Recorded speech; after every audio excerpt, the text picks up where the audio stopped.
Bienvenue dans 10 minutes, le podcast des Français dans le monde pour aider tous ceux qui se préparent ou qui vivent de près ou de loin la mobilité internationale, je vais même ajouter, et ceux qui se préparent à rentrer en France. Je suis Gauthier Seyss, j'ai le plaisir de passer 10 minutes avec Stéphanie Desenclos. On est avec notre partenaire, mon chasseur IMO. 10 minutes. 10 minutes. Le podcast des Français dans le monde. Très heureux de faire la connaissance de Stéphanie, ex-expat aujourd'hui chasseuse chez mon chasseur IMO. Dis donc, ça c'est une phrase, pas facile à dire. Bonjour, bienvenue Stéphanie. Bonjour Gauthier, bonjour à tous. D'ailleurs, c'est drôle puisque tu es aujourd'hui chasseuse à mon chasseur IMO, mais avant ça, tu as été utilisatrice de ce service. Exactement. J'ai eu la chance d'être bénéficiaire d'accompagnement très personnalisé à 2 reprises. Alors, on va revenir d'abord pour commencer sur ton parcours. Tu es parisienne, tu commences ta carrière, tout va bien, jusqu'à ce qu'une opportunité t'amène à l'île Maurice. On va parler de ces 2 expériences d'expat que tu as eues. C'est dans des coins du monde qui sont pas désagréables, hein, on va pas se mentir. Effectivement, je crois que je ne compte plus le nombre de fois où j'ai entendu dire que j'avais de la chance d'habiter là-bas. J'ai habité à l'île Maurice et aux Seychelles pendant une dizaine d'années. Tu me disais d'ailleurs, l'île Maurice, c'est un endroit où il fait plutôt bon vivre, malgré qu'on puisse avoir une météo un peu capricieuse une fois de temps en temps. Tu dis finalement, ça se gère cette histoire. Alors, on se fait très bien à la chaleur relative, on se fait très bien à un été qui dure 12 mois de l'année. On se met même très vite à avoir froid lors de l'hiver où il ne fait que 22 à 25 degrés. Et on supporte très bien les 2 cyclones qui resserrent les liens entre expats d'ailleurs, parce que toute expérience un peu difficile vécue à l'étranger resserre toujours les liens de ceux qui sont loin. Tu as vécu 18 déménagements, vraiment une professionnelle de l'immobilier, parce que tu connais de l'intérieur le sujet. Tu es devenue extrêmement efficace dans le classement des cartons, le déchargement des cartons. C'est juste, ouais, j'ai développé des techniques d'ailleurs qui sont presque militaires, mais très très pratiques pour s'y retrouver, avec des codes couleurs, avec des destinations à mettre sur les cartons. Ça pourra faire l'objet d'un autre podcast. Ah mais carrément. J'ai déménagé 18 fois et j'aspire à un peu de calme maintenant. La mobilité a un temps, mais j'aspire au calme. Tu as eu l'expérience, tu es contente de l'avoir fait, mais tu es contente de rentrer en France.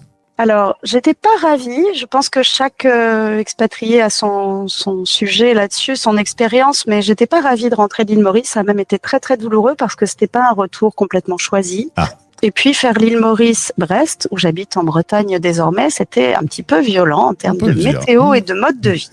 J'étais partie très très longtemps. Quand on part jeune femme, mariée, sans enfant et qu'on revient mère de famille, plus de 10 ans après, dans un pays où on parle d'autres codes, d'autres langues, avec un autre référentiel.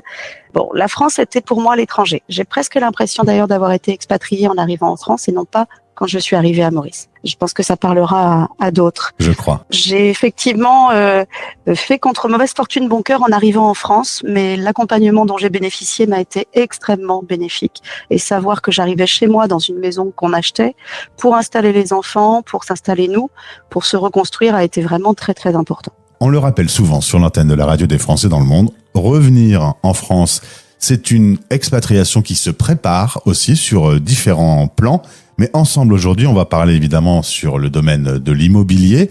Alors, il y a beaucoup de cas de figure. On revient peut-être parfois juste chez soi parce qu'on a gardé sa maison.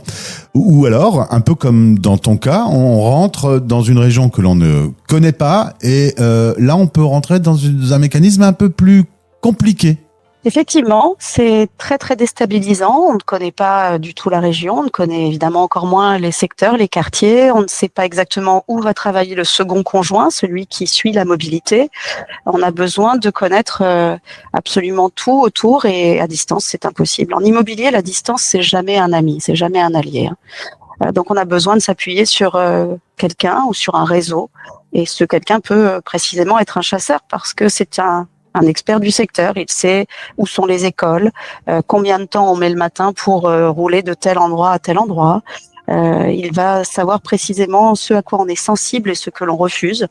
Et en parlant avec lui, en fait, on affine vraiment beaucoup les choses et on se sent plus accueilli parce qu'on choisit l'endroit où on va arriver en le connaissant déjà un peu. Et toi qui as connu les deux côtés de la face, je suppose que tu passes du temps à interviewer la personne avant pour savoir exactement ce qu'elle aura besoin, ce qu'elle aura envie.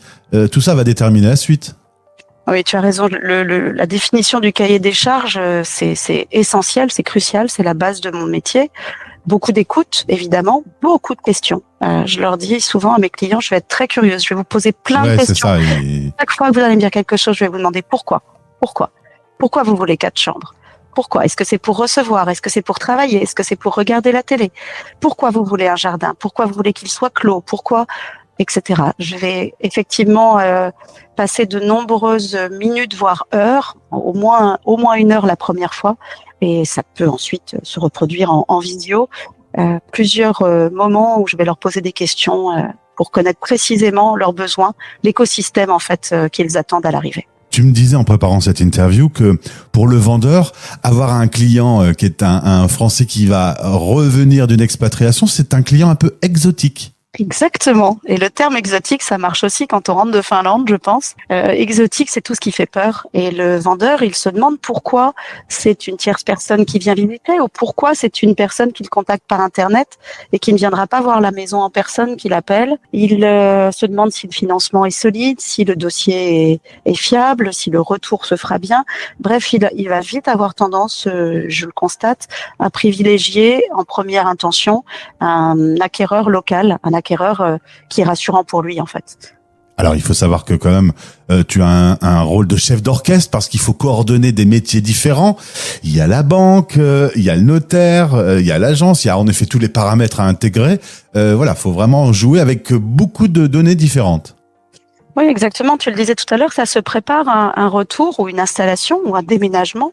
Ça se prépare, donc il nous faut 6 mois avant avoir déjà, quand on est expat, trouvé son courtier, son notaire, sa banque, posé des jalons, pris des précautions, avoir déjà des partenaires qui peuvent nous accompagner et qui vont nous accompagner. Et pour cela, il faut un chef d'orchestre parce que normalement, quand on est expat, c'est qu'on travaille, qu'on est occupé. Et puis un déménagement, c'est chronophage. Donc, il faut pouvoir déléguer en fait cette situation, ce rôle de chef d'orchestre à un chasseur ou à une chasseuse qui va coordonner ces personnes en local, le notaire pour les substitutions par exemple, l'agent immobilier pour pouvoir aller faire les visites, le courtier pour échanger sur le financement et les offres que l'on va faire sur tel ou tel bien. Oui, il faut réellement avoir un rôle de chef d'orchestre. Chaque personne est essentielle, chacun va jouer sa partie, mais si on le fait de manière désordonnée, on n'aboutira pas et la musique n'aura pas de sens, ce sera désagréable à entendre. Dans les 2600 interviews que j'ai déjà eu l'occasion de réaliser avec des Français en mobilité internationale, un certain nombre d'entre eux m'ont parlé de leur retour et de la possibilité parfois d'utiliser le système de la location pour créer le tampon. Est-ce que tu penses que c'est une bonne idée ? Je comprends. Alors, c'est effectivement un réflexe qui est compréhensible et je dois dire que j'y suis passée une fois, c'est-à-dire qu'une fois j'ai été accompagnée pour acheter, une fois en mobilité accompagnée à louer. Et pourtant, pour avoir pratiqué les deux et le pratiquer au quotidien avec mes clients, je me rends vraiment compte que c'est un faux ami. On pense qu'on va venir pour tâter le terrain, mais en fait, on se retrouve simplement quelques mois ou années après, bien souvent 1 an plus tard, dans une situation qui est chronophage, qui est anxiogène, qui est coûteuse aussi, parce que la mobilité, elle est accompagnée par l'employeur bien souvent pour le retour en France, mais le déménagement de l'année d'après, il est à notre charge. Oui. Et quand on est rentré avec déjà du chagrin, des valises au sens propre et au sens figuré, des enfants à réintégrer dans une école, un collège, un lycée, un conjoint qui retrouve un travail, je trouve que c'est violent de devoir être déraciné une seconde fois et devoir recommencer. Refaire ses cartons, refaire un déménagement. Quelque part, tu me dis là que la solution de la location, hormis des cas un peu spéciaux, peut-être en passant par du Airbnb, quand il y a des problèmes de date, on va dire, et qui peut faire un peu tampon, mais en tout cas, une vraie installation dans une vraie location, c'est finalement repousser la ligne des problèmes. Oui. Pour moi, c'est la vraie sérénité, c'est ça. C'est l'acquisition en arrivant. On est aligné avec ses attentes, avec le projet. On s'installe une seule fois et le retour n'est pas juste un rebond. Quand on arrive, on se pose. Voilà. Alors, on va essayer d'être pratique. Qu'est-ce qu'on peut donner comme conseil à un expat qui prépare son retour ? Je parle bien de ceux qui se préparent, qui ont le temps de se préparer, parce que tu le disais toi-même, on n'a pas toujours, on doit rentrer parfois parce qu'il se passe un événement et c'est un peu plus précipité. Là, on va se dire qu'on a un peu le temps. Quelles sont les grandes étapes ? Alors, dans les deux cas, que ce soit précipité ou mûrement réfléchi et qu'on ait un peu de temps devant soi, il faut trouver les bons partenaires. Il faut avoir une banque en France, ça c'est crucial. Il faut avoir un notaire de confiance ou bien s'adresser à quelqu'un qui va vous en présenter un ou une. Il faut avoir défini la ville. C'est tout bête, mais plein de gens se disent je rentre en France, mais la France c'est très vaste. Donc il faut quand même avoir une idée de ses attentes, ville ou région.